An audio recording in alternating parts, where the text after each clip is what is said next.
سجده کړې وای لما چې تا سجده کړې وای لما خلقتو بيدیا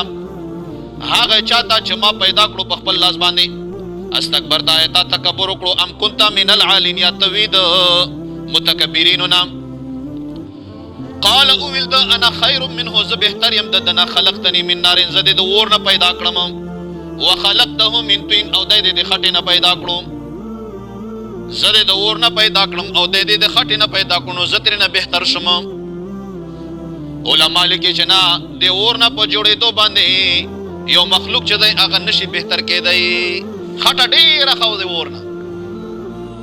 خاوره او په خټه کې حفاظت پروت دی یو شی پکې خخ کا محفوظ وي او ورته چې یو شی واچي ایره کوي سیزي کنه اور کې علو څوره چې لرګي ورچه خاص ورچه بار درومي تکبر دی پکې لوی پکې او خاوره چې څومره چړکاو کیمرا لاندې درومي عاجزي پکې او په اور کې سوځیدل دي تکلیف دی ویرانای دی او په خاوره کې تعمیر دی تاسو کتلی کنه خاورونه خلک په خوا باندې دا سیمټ یو دا چې اوس هم شته خلک خاور کورونه جوړوا لیونه کا څه کا نو دا فائدې دي په دغه کې نو خاور ډیره بهتره او ظالمه قیاس او عقل نه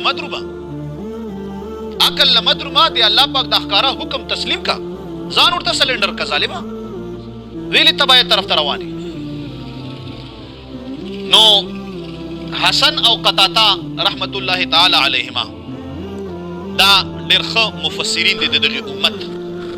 امام حسن او قتاده سب رحمت الله تعالی علیه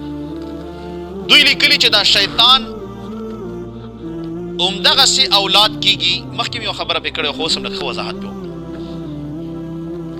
د انسانانو چې څنګه اولاد دی دغه طریقه باندې د شیطان اولاد دی او د پیریانو اولاد دی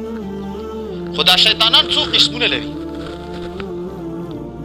یو قسم پکې دا دی چې دا هغه نامه زلمبور نامه دا نامې زده کو اسنه چې چرته بچو کېو دا شیطانانو قسمونه دي